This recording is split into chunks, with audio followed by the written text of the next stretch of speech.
We, the People of Detroit, is dedicated to community coalition building and to the provision of resources that inform, train, and mobilize the citizens of Detroit and beyond to improve their quality of life. As a community-based grassroots organization, We the People of Detroit aim to inform, educate, and empower Detroit residents on imperative issues surrounding civil rights, land, water, education, and the democratic process. For more information, call 844-42-WATER, 844-42-WATER, or email wethepeopleofdetroit.com.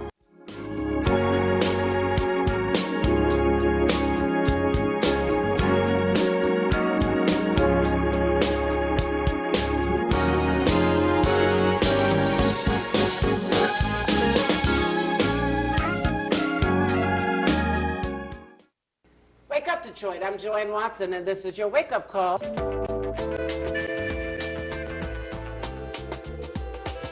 When a brown girl child is born, the earth shifts. The sun is at half-mast. The moon waits for her first cry. The ancestors set the table. The flowers turn red as blood. This is your land, continent daughter, with tree trunk legs and branches for arms. This is your soil, black and fertile as your eyes facing an apartheid Jim Crow current past memory. Some of us begin the removal of shackles at birth. We grow into the armor of struggle quickly. We brew courage in our tea, blend bravery into our Sunday dinners. Joanne Watson, you understand nation building is not a part-time job. This dedicated life is sometimes lonely, a vulnerable choice, but it is the only way you know how to operate. You are wired for the movement in your black women bones, even when tired, still fighting, still organizing, still singing morning spirituals. You were born to lead, even in your own family, the eldest of 10 children born to Jefferson and Lestine. You made Damon, Nefertari, Stephen, Maya. Her children always knew she was larger than life. When you are a woman in the movement, you take the children with you on the journey. You bring the babies with you to your college classes. When you travel to Ghana for the first time, it will be with your daughters in tow. When you are a fearless, nationalist thinking mama, mothering never stops with your own babies. 30 godchildren and mentees across the globe. The daughter of a ministering mother is already ordained for good trouble. A seer, a prophetic young student preparing for her lifelong role as servant to her own community. When your purse was snatched in a Farmer Jack parking lot many years ago with your kids' tickets to Run DMC in the purse, you made sure they still got to that concert and even hosted Melly Merrill and the Furious Five in your living room, because queens make it look easy. When you're a single mom, people will tell you what you can't do. Instead, you move to New York City with all 4 of your C's to do your necessary work with the YWCA, because queens make it look easy. Ghana, Togo, South Africa, where is your heart, Mama Watson? Nurturing spirit, baking melt in your mouth, homemade biscuits. How many hours do you sleep, Warrior Watson, with endless work ethic and blue-collar blood racing through your veins? How do we say thank you for your work, your time, your heart? We know you will never really retire.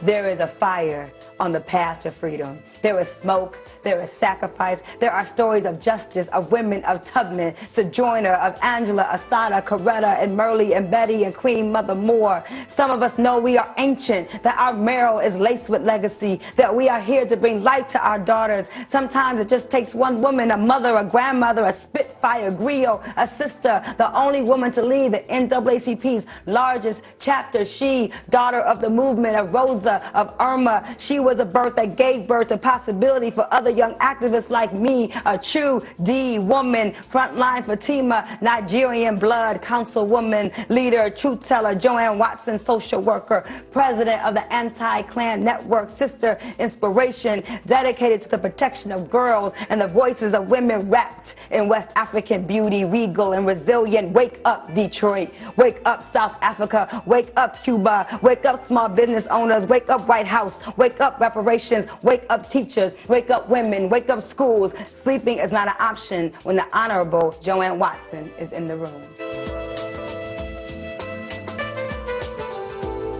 Detroit. I'm Joanne Watson. This is your wake-up call. We're so blessed to have a wonderful, wonderful Thursday, and we thank God for this brand new day. We didn't create this day. We didn't make this day, so we thank God, who is the maker and the creator of all things, including us. We're made in his image and his likeness. We ought to give God all the praise this morning.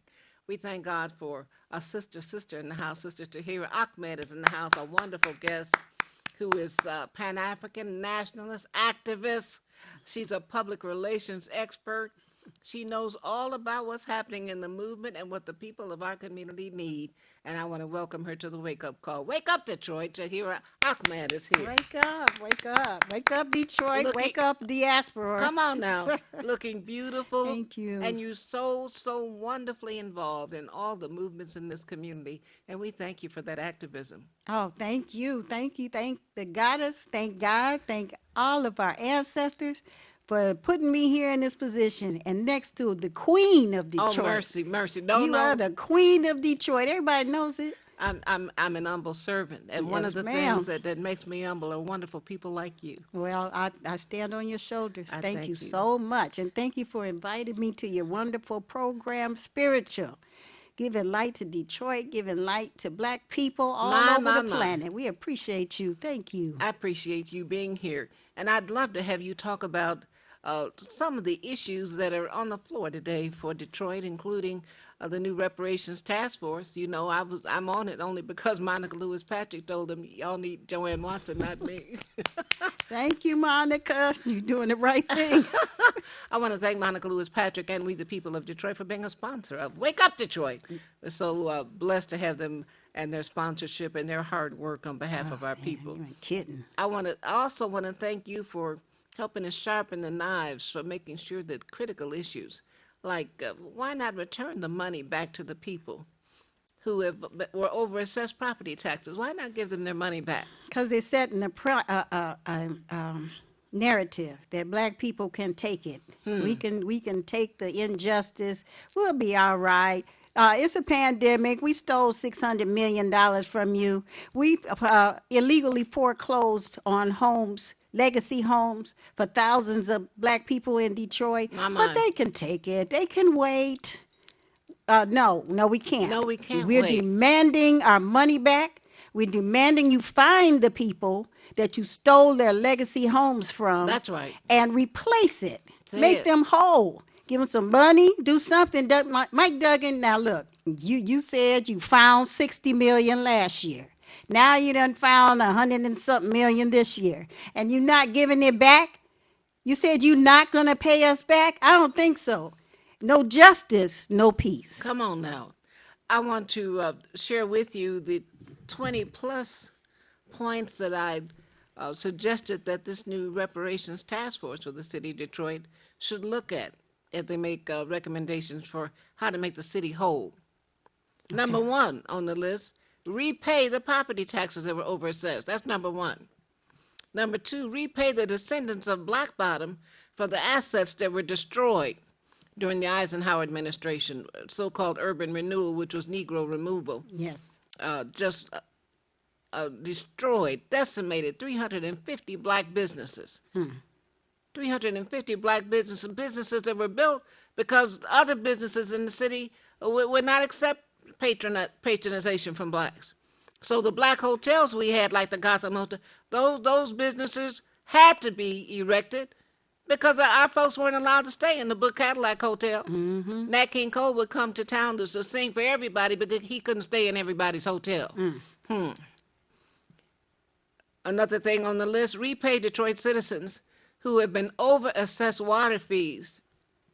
With an apartheid policy, Detroiters don't even know they've been paying retail rates for water, while the suburban customers have been paying wholesale rates for water. There's a difference between retail and wholesale. Detroiters have been overpaying for a water system that they own and control for decades, for generations. That needs to be paid back. Right. That's Pay that back. Repay billions of dollars that have been stolen from the Detroit public schools. Repay the pension from city pensioners that have their pensions cut and stolen. Repay the tax abatement. These corporations make promises to get tax cuts. They don't keep their promises. Make them repay those tax abatements. Restore Belle Isle to the city. restore Belle Isle to the city. Yes. It was illegally given to the state Right. of Michigan. The state of Michigan, as a matter of fact, the state has in its constitution that you're not allowed to give anything to anybody that owes you something if you're a municipality. The state currently owes the city $900 million in revenue Sure sharing. did. Never paid it. And then They claimed we were bankrupt. Never paid the revenue share. Never paid. Made a deal with Dennis Archer when he was mayor. Yeah. That they were going to had it on paper. They were going to do it, and just never paid it. Mr. Boulay, Come on now, they just never paid it.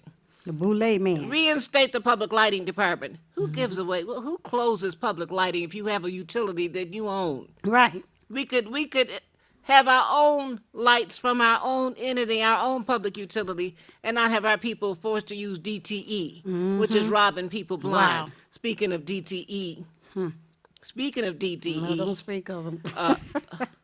annually I sponsored an ordinance when I was on council called the collection ordinance because DTE power lines were always going down, and the city would send firefighters and police officers to babysit the power lines.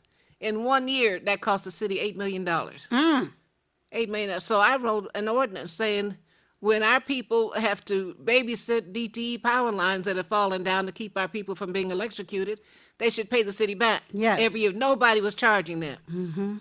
Now, I've been out of office 10 years. I wish you come back. I'm not coming back. Okay. I'm on the Send other thing. somebody. I'm on the other thing. But $8 million that year, I bet you it's been $8 million every year. That makes it $80 million. The city should collect that $80 million DTE owes the city Yes. for our firefighters and police officers babysitting their power, and give that money to the folks whose power has been off for a week. Say that. Say that. Give that money to the not $35 credit. What? Right. 35? What? What? Pittance. Help me, somebody. Me too. Demand that the state of Michigan pay the long overdue revenue sharing. Pay that $900 million. Plus interest and penalties. That's right. Disengage the unlawful Great Lakes Water Authority because you cannot have a movement of a city utility until the citizens vote on it. It's in the charter. That's right. And give it back to It's us. in the charter. City citizens did not vote on anything with the water department. As a matter of fact, the water department is the greatest asset in the city of Detroit in terms of economics. And it that's was the reason why ours. the city was never bankrupt. That was a That's lie. right. It was a It was a lie. lie. $1 billion water system for all of Southeast Michigan. We owned Federal it. judge said that the water department was worth $60 billion. If you have a $60 billion asset, You're not how bankrupt. are you bankrupt? Come And on 3 now. casinos. My. Somebody help us. Reinstate the residency law as a homeland security priority. Uh-oh. Homeland security priority. Yes. Because now 80% of the firefighters and 80% of police officers live outside the city of Detroit. So if something happens seriously which puts Detroit at risk, our firefighters, our police officers live too far away to handle it. That's right. If they have to be called in. They need to live in Detroit That's as a right. homeland security issue. You hear that, Gretchen Whitmer? Got to be free community college, free access to community college. We have to provide child care to those folks who need child care, expert child care, for free. That be subsidized. That's right. Auto insurance should be subsidized.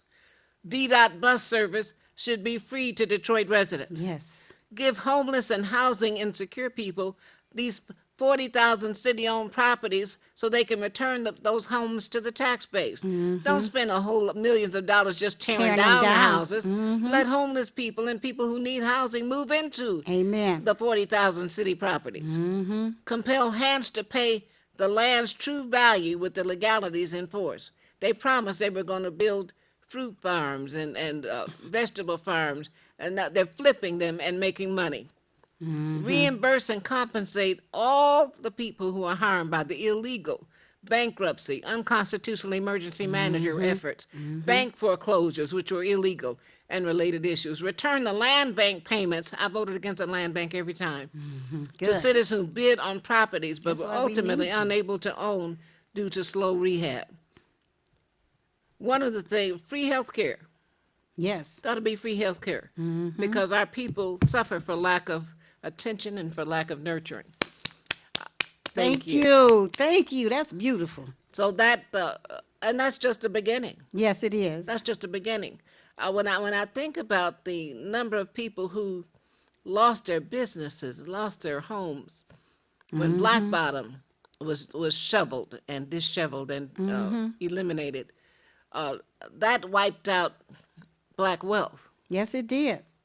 That wiped out black Generational employment, wealth. generational wealth. Yes, ma'am. And then they want to restore I-375 and give it to. It costs millions and millions and millions to decimate those black businesses and to build that freeway. Now they want to spend some more millions to knock down that freeway And give it to the gentrifiers. Come on now, and give it to gentrification. Caucasian people and businesses. No, it needs to be restored as Black Bottom. That was a all black. And they can find business. the descendants. Yes, they can. Because I'm one of them. My grandparents Wow. were forced to move because of that effort. Nobody asked them did they want to. They were made to move into Northeast Detroit near Hamtramck. They were forced to. At that point, my grandparents were quite elderly, but they made them move. They didn't and it care. was their wealth. They did not care. They did not care.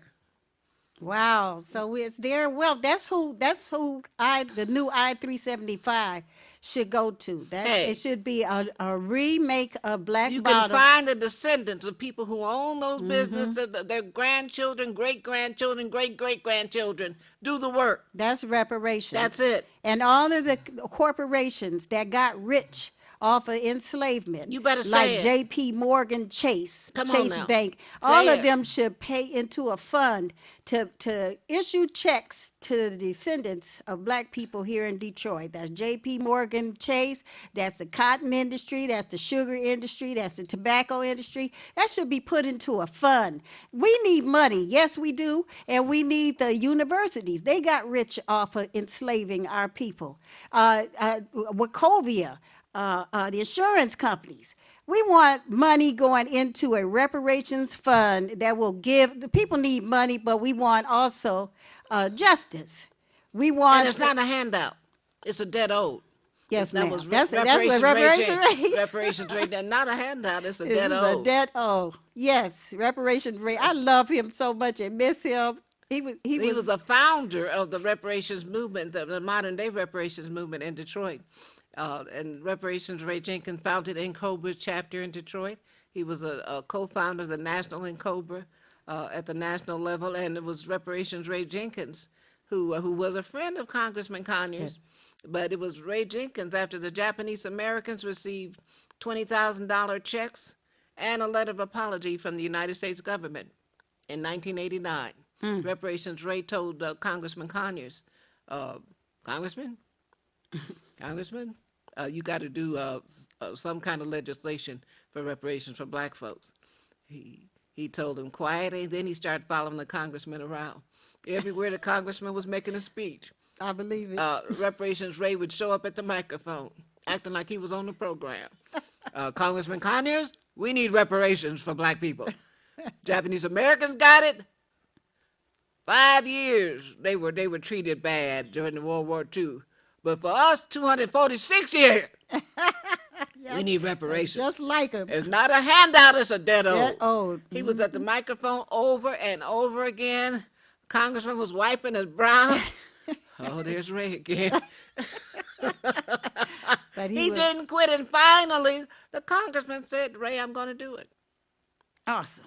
Ray, I'm going to do it. Now, And what he was his did. business? What was the business that reparations rate? He was a realtor. He sold homes in Detroit. That made a good living, took care of his wife and his 2 children, and did a wonderful job. But his wonderful son, Ricardo Jenkins, is a reparations activist himself. awesome. And we love him, and we send greetings out to him today. But Reparations Ray Jenkins, he could have been busy 100% of the time just selling real estate, selling homes, and doing deals for housing in Detroit. But his life's work was reparations. He was fighting for it nationally. He fought for it locally.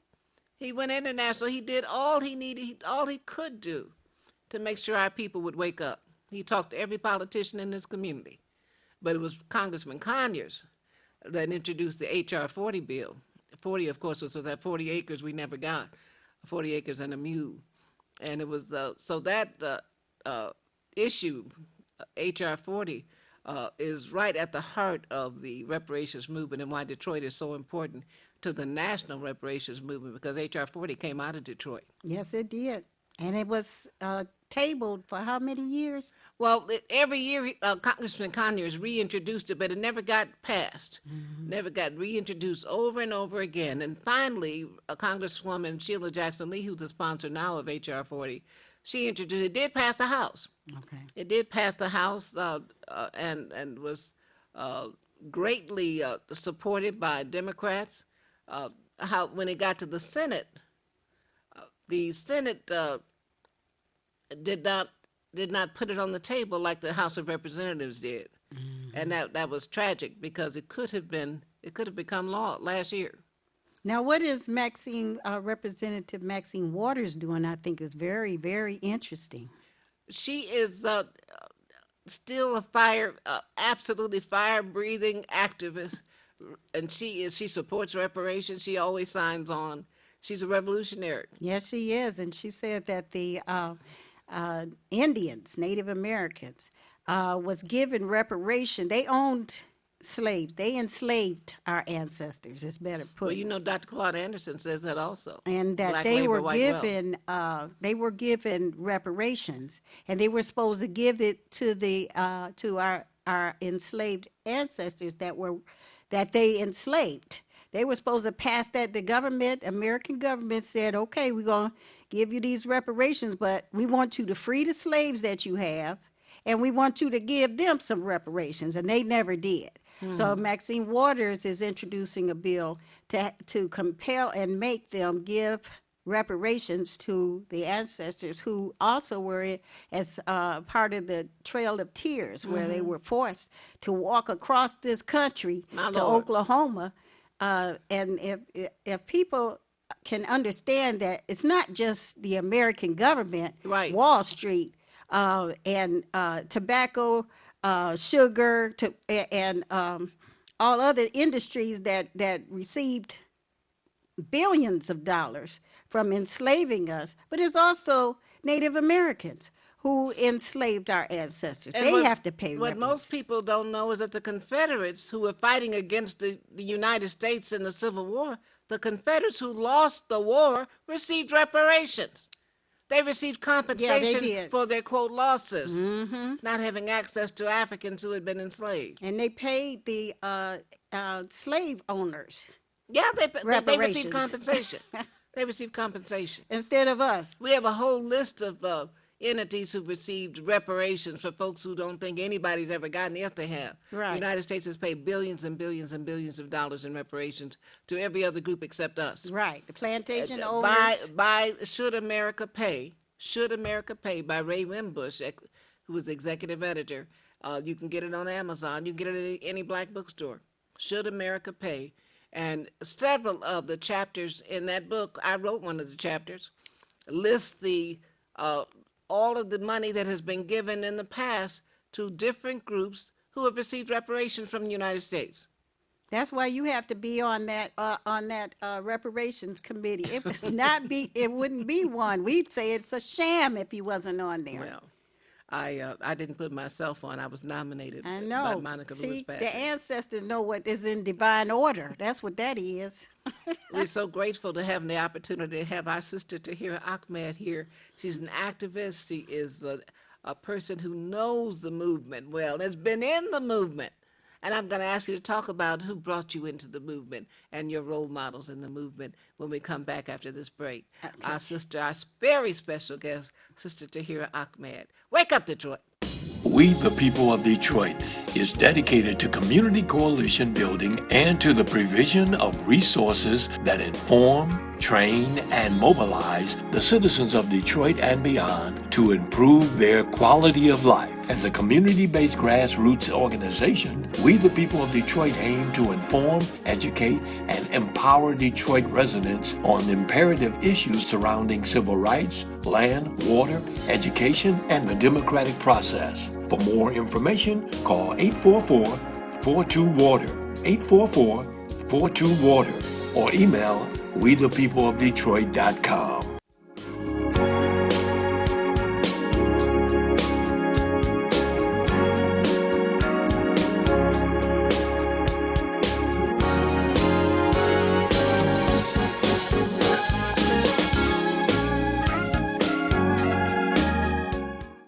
This is Bruce Simpson, your City of Detroit Ombudsman. I am here to address all of your complaints and concerns. If you need assistance regarding city services, please contact my office at 313-224-6000 or contact us via email at ombudsman@detroitmi.gov. This is Bruce Simpson, your City of Detroit Ombudsman. I'm Wayne County Treasurer Eric Sabri.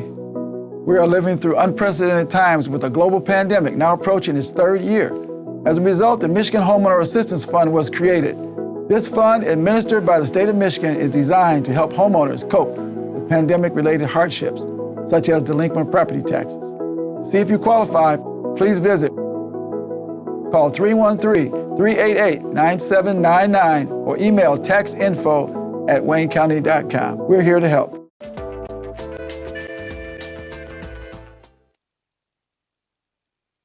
Wake up, Detroit. This is Joanne Watson, and we're so blessed to have our sister Tahira Ahmed in the house, giving us the good news we can use, y'all. She wants to make sure that we understand what is next in our long-term support on behalf of our brother Mumia. Yes, Mumia Abu-Jamal. He has been in prison for over 30 years Lord have mercy. for something he did not do. He was accused of killing a police officer over in racist Philadelphia, and he's been in prison because they do not want him out. He needs to come out. He needs to be free. Yes. And you can go on Facebook with Malcolm X Grassroots Movement Facebook page, and we have a free Mumia Abu-Jamal challenge. So everybody can post your own short video of yourself or demanding his release, and we're gonna string that throughout the nation. It's like a We Are the World video. Excellent, excellent. Such a revolutionary brother. Yes, he is. A journalist, an activist who has been held in incarceration far too long. Yes. Never should have been arrested. He's been arrested for something he never did. Never did. He didn't do that. Well, that was during the MOVE bombing, and people remember this. That's right. Philadelphia bombed black people. That was the first time the United States bombed their own citizens.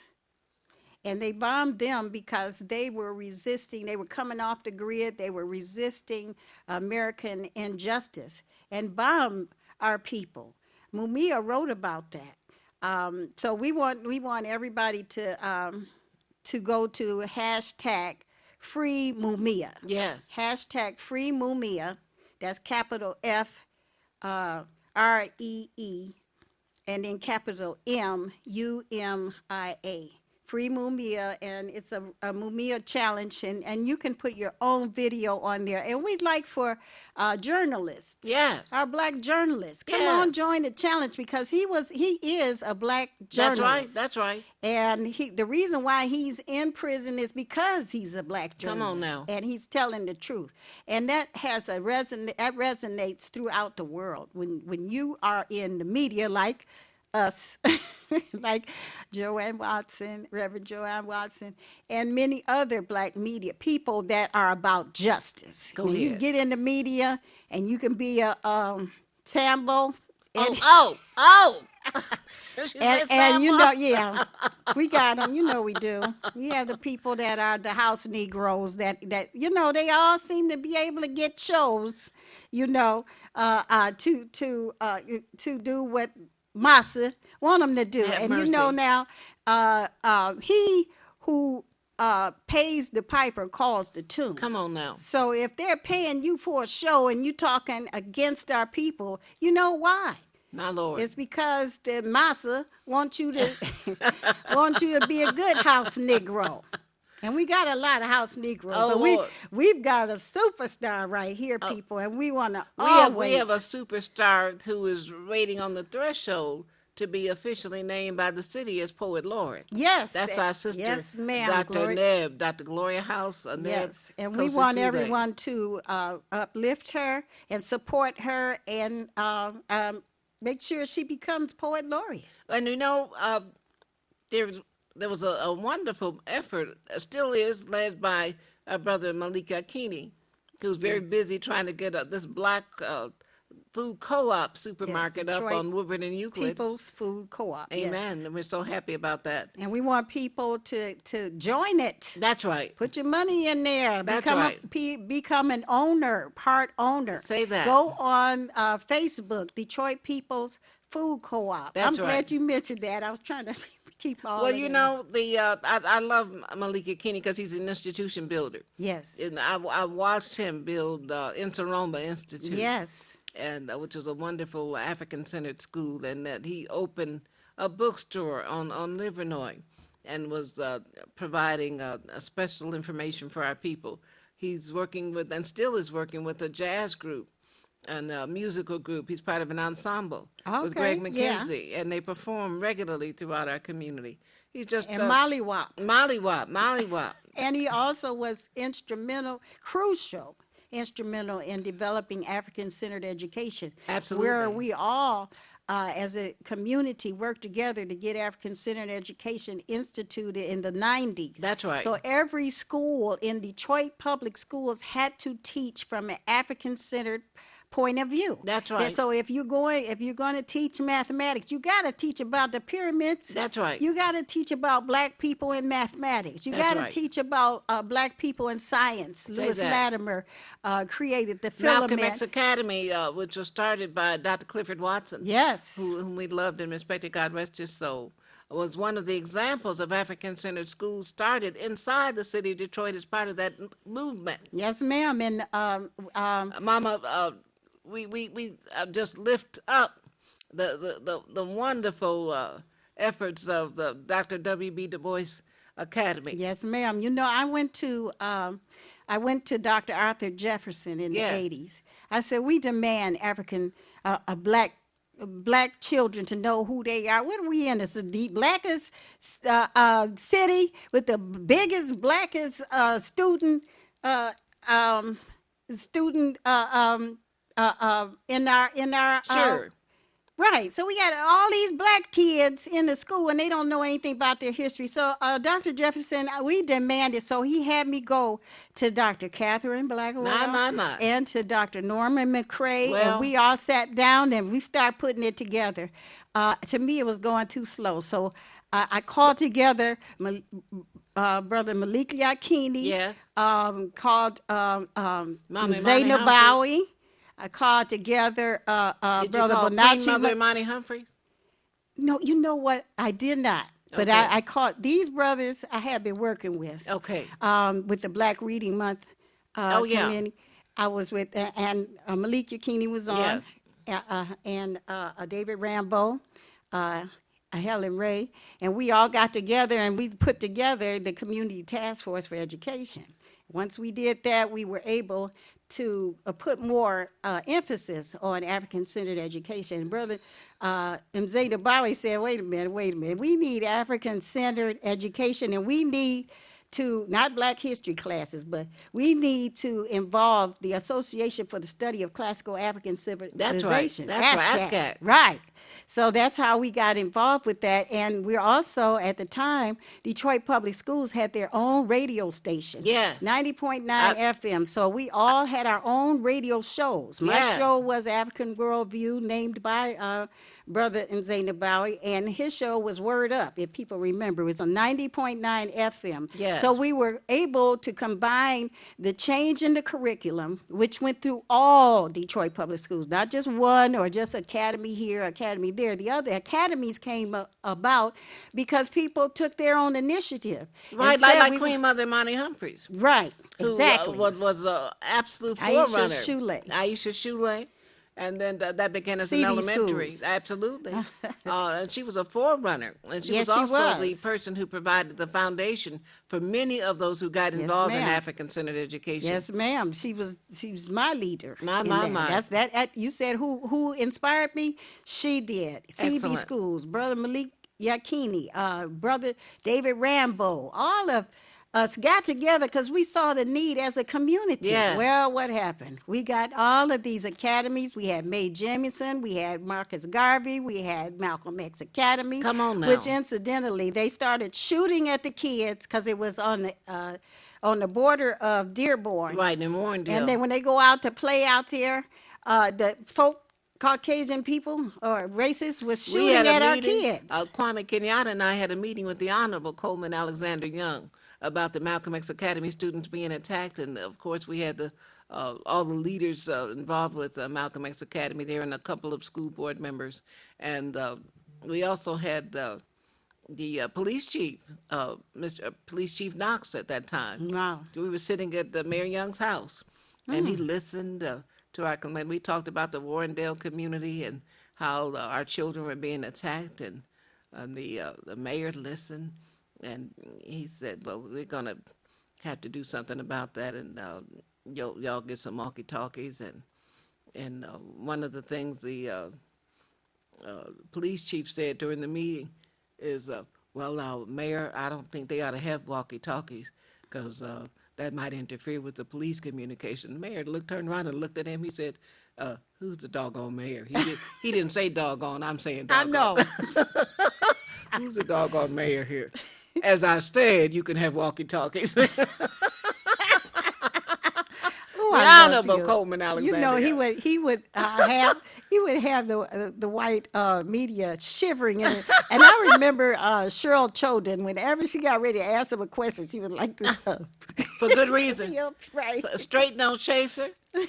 Straight no. I love the Honorable Coleman Alexander. Me too. You know, and then he should be uplifted, especially during Black History Month. I didn't see a lot on my Facebook page. I uplifted him. I uplifted him because he is the main person in Detroit we should be uplifting for Black History Month. And now March is Women's History Month. We're in the month of March. We ought to lift up the Honorable Ermel Henderson. Yes. I teach a college course, and last March I asked my college students in the English course, what women do you think about when you think about who may have helped make Detroit great? Have you ever heard of Irma Henderson? Not one student. Most of them are just graduates of Detroit Public Schools. That was, of course, then I gave them a history of Mother Henderson. But I began to think about how could somebody graduate from Detroit Public Schools and not even hear of the name of Irma Henderson? Because the leaders of our city are responsible. And here we have a white man leading an all-black city. He never mentions Coleman Alexander Young. Even though he came after him, he never mentions him. He never comes out. Like Mr. Mike Duggan. I refuse to call him mayor because he stole the election. That's another story. That's my opinion, and not just my opinion, but others. But he never comes to the aid of Black people. He ended up overtaxing us illegally. He illegally stole and foreclosed on homes. He illegally cut off water for thousands of people prior to the pandemic, which caused a hepatitis A emergency epidemic. Check the Henry Ford Hospital did a study and found out one person who had their water cut off back then, where thousands of people had their water cut off, in one block area, several people got Hep A. So what does that mean? That means that anybody that was working at McDonald's that had Hep A could have passed it on not only throughout Detroit, but also could have passed it to people who don't live here, who was just working here. So that's a danger to all of us, not just black people. So in the interim, black people caught Hep A because of the mayor, ex-mayor, Mike Duggan, and Gary Brown, because that was his henchman right there, and he still is. And it set up for us to be devastated by this current pandemic. Because if you're sick with Hep A, your water's cut off, we had to make him turn the water on so that people can wash their hands and prevent spreading the pandemic. So this kind of racist, colonial type behavior in Detroit is costing lives still today, wealth, lives, and I implore the mayor, we need to see you, other than cutting ribbons, come out to the people and tell us, this is how I'm going to pay you back. This is how we're going to return your money. This is how we're going to try to make you whole. We need to see your face. We need to see you talking about how we're going to arrest the pandemic that we have right here, that you help cause with the massive water shutoffs. And I'd like to see what Monica Lewis Patrick and others are doing, the water warriors. They saved our lives. We've got to look at it that way. We lift up, we the people of Detroit, Yes, who ma'am. did organizing, written books, have provided water. While other people are just talking about it, they provided water to citizens who've had their water shut off and provided advocacy on their behalf. Saved lives. And not only in Detroit, but in Flint. They took water to Benton Harbor when they had water issues. Thank you. And praise God, Praise for, God. for people who don't just talk it, but they walk it. And we, the people of Detroit, has been walking it and advocating on behalf of our people. And water is a human right. Yes, ma'am. Water is not something that you should have to beg for. And everybody deserves a safe home to live in, shelter. If the mayor and others are stealing people's homes, that's a human rights violation. Folk need to go to jail that's doing that. And if they're not going to make us whole, get out the way. You said get out the way. Get out the way. One of the things that is very clear that our people need a strong support for in the city of Detroit is ownership. We are not, have never been a city of just tenants. Detroit used to have the largest black home ownership in the country. We were the beginning of the black middle class. It was Detroit. Now we're the biggest black renters. It's not right. It's not righteous. And it was deliberate. Detroit was Yeah. targeted to have their homes taken away, but was targeted Yes, ma'am. because of the black leadership. And I think Detroit was targeted because of the revolutionary of the climate in Detroit. Yes, There's ma'am. always been something about, after all, this is a city where the Republic of New Africa was started. This is a city. Nation of Islam. Come on, the Shrine of the Black Madonna. Come on, let's do it and keep going. And that runs through our bones, and it runs through our Organized children's labor bones. was started here, and everything is connected. When you understand that Paul Robeson, when the United States government was very racist and denying him the right to travel overseas and to make his living because he was talking about the racism in America, it took away his Visa card, his passport, wouldn't let him travel, wouldn't let him make a living. But where was he invited? Detroit. Reverend Charles Hill, who was then the pastor of Hartford Baptist Church, Wow. invited him here. Who was his bodyguard? Coleman Alexander Young. Okay, come he was on. a young man. He was Come a bodyguard for Paul Wow. Robeson. And Paul Robeson was hosted in the home of the Honorable Irma L. Henderson. Mother Henderson would cook him a beef brisket. Wow. A whole brisket for Paul Robeson. And she would invite the neighborhood children in to listen to him as brisket takes a long time to cook. So Yeah, it does. So while the brisket was baking, he was regaling the neighborhood children with his tales from travels around the world and talking to them about issues of importance. Now, what role did Joe Louis play? Now, Joe Louis was the hero of heroes. Blacks, all the black folks, the Honorable Coleman Alexander Young and the Honorable Ermel Henderson both told me separately about the level of excitement and absolute joy that transcended throughout black Detroit and all of Detroit when Joe Louis beat Max Schmeling. When he won that match, because he was not just fighting for his own victory, he was fighting for black Detroiters. He was fighting for black folks in this nation who had been treated badly. Yes. By so many people who thought that they had a right to be triumphant. But Joe Louis he came out triumphant, and he knocked them down so quick and with such finesse that the people erupted in the streets. I understand they danced in the streets. There was joy all over Detroit. And both the Honorable Coleman Alexander Young and the Honorable Ermel Henderson both talked to me about the night that Joe Louis beat Max Schmeling and how Detroit turned out. Because Germany then was into the white supremacy thing. Absolutely. And they thought people of African descent were beneath them. We weren't full. In fact, they said we were not fully human. Help me, somebody. The humanity started on the continent of Africa. Yes, ma'am. Everybody's of African descent, except some folks don't know it. Right. They don't know it and won't admit it. We are their mothers. Yes, and fathers. Come on now. Well, I'm upset about the fact that Joe Louis Arena was located on the riverfront. Coleman Young was so beautiful. Folks, you don't know, Detroit is what it is today. Now you're getting the Illages and Gilberts and them doing a lot of stealing of our property and erecting these tall buildings like Gilbert wants to do, the Hudson building to the moon and back. But Joe They shouldn't have torn down Joe Louis Arena. Coleman A. Young put the shovel in the ground for Joe Louis Arena. It was a brilliant political move because at that time, Oakland County was trying to move the Red Wings out of the city.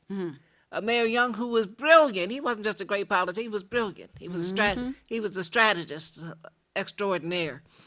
He thought, and he came together with his people, and they did what they needed to do to pull together that land. He pulled together a press conference and had a groundbreaking for the Joe, and of course he named it. It was the Honorable Coleman Alexander Young that named it Joe Louis Arena. Wow. It was that he loved Joe Louis. But see, that's what the colonizers do. And then he invited Mike Ilitch to the press conference, Oh, where? to the groundbreaking of the Joe Louis Arena, Help which me. is going to be used by Redwood. So Ilitch couldn't turn him down. And it was on the riverfront. That's you right. could see it from Canada. That's but right. now look at the gentrifier in chief. Mike Duggan takes over like most thieves. They take the city and everything that Coleman has built, he's trying to tear it down. He tore down Joe Louis Arena and made a sidewalk, the Joe Louis walkway. We don't want a walkway. We want the Joe Louis Arena. We want it back on the riverfront. We want the Ford Auditorium. Everything that Coleman Young put together, we want it put back. And we want Malice Green's memorial put back. We're just so grateful to live in a city like Detroit that it has such history, Yes, ma'am. that has people who have been warriors forever, who have left an imprint. They've left a legacy, a history in people like you, Sister Tahira. I'm on your shoulders. I'm trying to be like you. We're just blessed to be here. There's no place like Detroit. Yes, ma'am. And we love Detroit. And no matter what they do to try to shake down Detroit, they can't do it. They can't change And who just we so are. black people know, there was a white scientist. His name was Edelstein. And he took boiling acid and dropped melanin the hormone into boiling acid and it couldn't alter it. That's how strong we are. And that's what kind of legacy we're going to continue. Well, melanin is spiritual. Yes, ma'am. It's spiritual, and when you understand the history of melanin and spirituality and our faith, it's important to recognize that you're not dealing with just flesh and blood. No, you're not. Not dealing with just flesh and blood. Superhumans is what you're dealing with. My.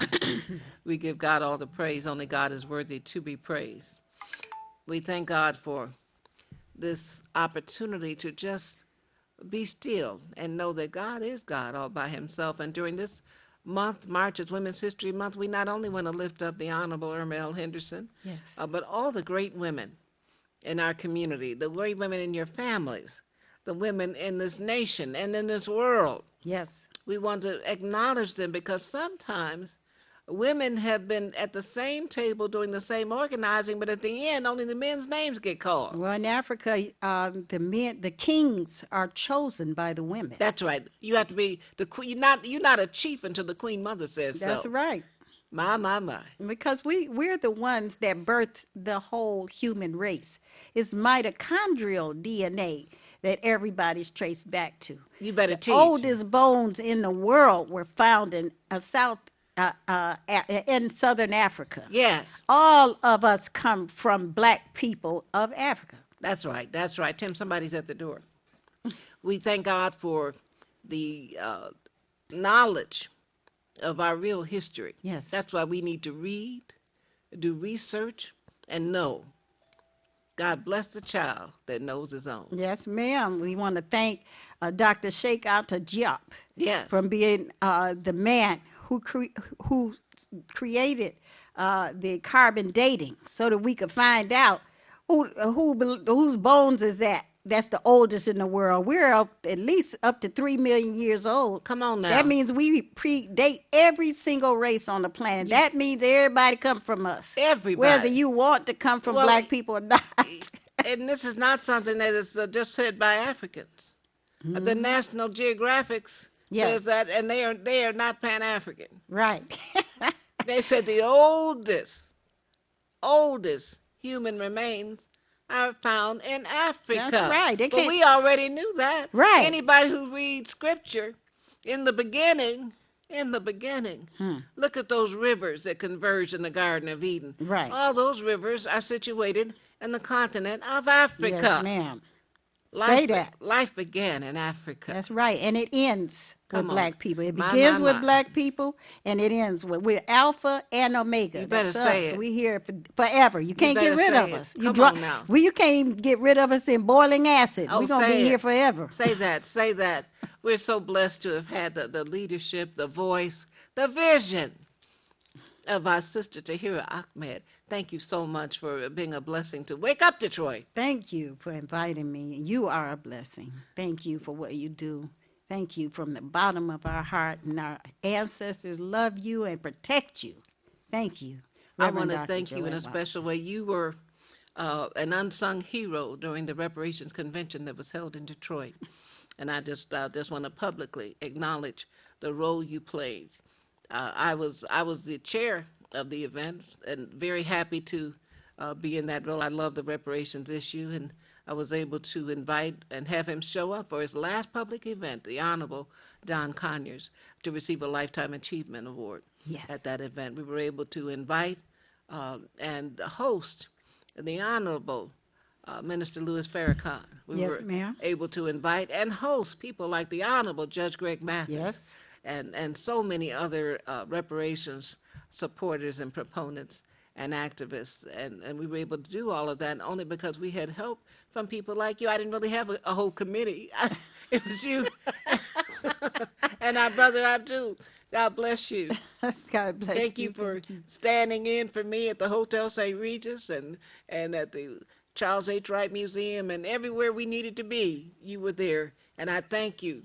Thank you Oh, my for honor. supporting the national convention of NCOBRA, which you did with great splendor and honor. And I thank you, and God bless you. Thank you, and we thank you for hosting it. Thank you, and Cobra, because our people really need it here in Detroit. Mercy. We needed that convention there. And it was just the right time. Yes, divine order. Because if we had not hosted it that year, there would not have been another year. The congressman was gone by the end of that year. Yes, ma'am. My He Lord. sure was. My Wow. Lord. And if you weren't there, you missed it. You missed sure it. did. You really missed something special. My.